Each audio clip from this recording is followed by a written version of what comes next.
And perhaps the most successful reality TV show to air on the History Channel, Pawn Stars has wowed audiences with a wide variety of artifacts and trinkets with cool backstories.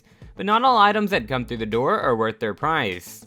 Welcome to the Outside Scoop, everyone. Each week we bring you new videos and great content, so if you find yourself enjoying today's video, leave a like, and go ahead and subscribe and hit that bell icon so that way you're notified anytime we upload. With that though, let's go ahead and get into 8 insane deals the Pawn Stars cast regretted taking. Number 8. A letter signed by Napoleon Bonaparte. A man walked into the shop carrying with him an alleged signed letter from the French Emperor and military general Napoleon Bonaparte. Corey was working the counter at the time and he talked to the individual who looked very anxious during negotiations.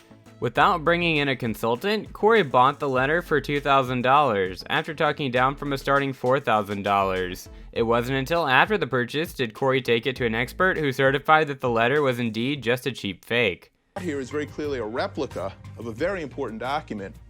Can't say that this is worth very much as a historical artifact. The COA fooled me, it's fake. Number 7. A Native American baby vest. In another instance, an owner claiming to have a unique Native American baby vest was looking to sell while Rick was on the counter with Corey next to him. After discussing the item for only a few minutes, Rick decides to buy the item without calling in any of his expert friends. He purchases the baby vest for $1,300 after haggling down from an opening quote of $1,500. Rick buys the item but attempts to get it authenticated afterward, where the expert says they have sadly bought a piece of novelty merch. Mark Hall patent, that Indian vest you bought is actually real. Really? Hey, Mark, what's up? Nope. Number 6. A book signed by Shoeless Joe Jackson. And what could have been the biggest find for sports collectors, to find anything signed by Shoeless Joe Jackson is a rare thing.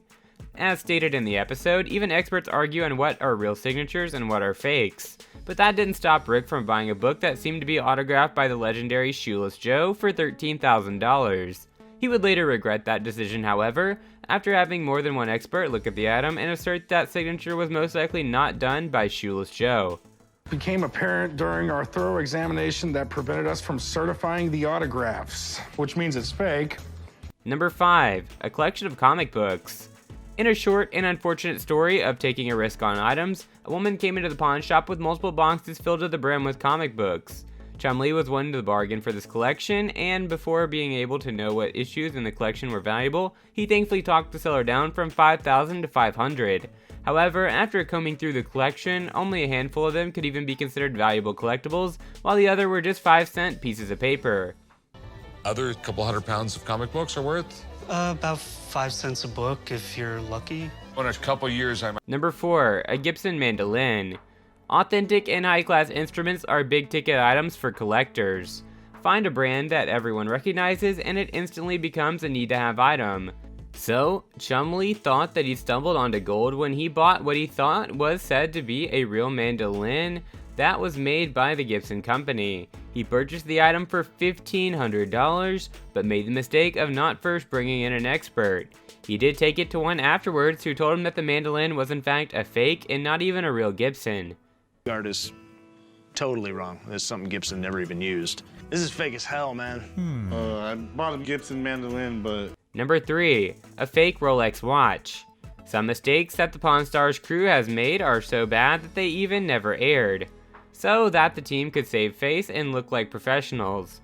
But whenever something like that would happen, they would always post a video online explaining how to tell if something was a fake. It seems they should have taken their own advice whenever they got fooled into buying a Rolex watch for only $10,000, to later learn that it was in fact not even real. Speaking of not even real, that brings us to our number 2 spot. Here's the big disclaimer. I've seen people spend $4,000 or $5,000 to make a fake Rolex.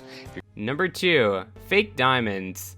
In a similar experience as described with the fake Rolexes, Rick made a video for the Pawn Stars channel on YouTube describing how to tell a fake diamond from a real one.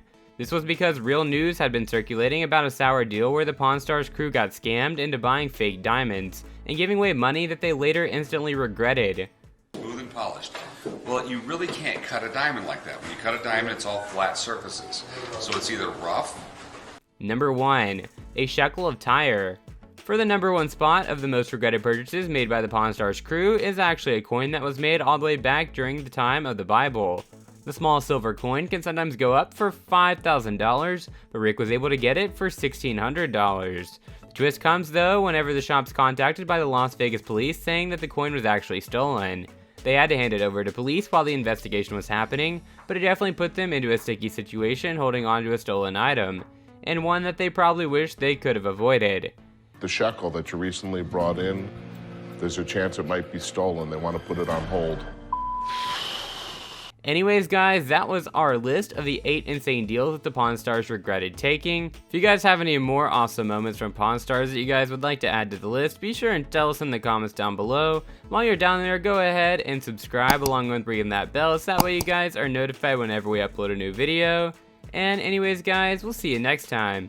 Peace.